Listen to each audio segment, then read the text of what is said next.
Yo, what's up mga Joe? For today's video, eto na naman nga tayo. Dito tayo sa gitna ng karagatan. Tigil muna tayo sa pagpapatawa. Dito naman tayo sa panghanap buhay. Kasama din si Bale. Kamay-kamay muna dyan. At ida-dark mode ko muna dyan mga Joe para mabilis tayo makahuli ng isda. At tamang harutan lang muna kami dyan ni Bade.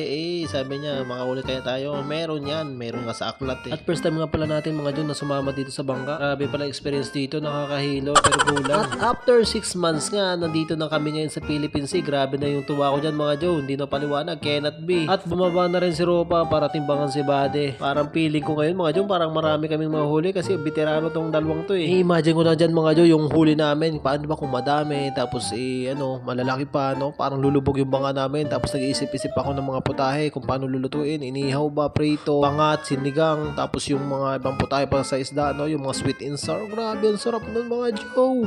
Parang naglalaway na agad-agad. Ay, naglalaway. Ay hala, ay for the OA. Mga mga Joe, dito na pala kami.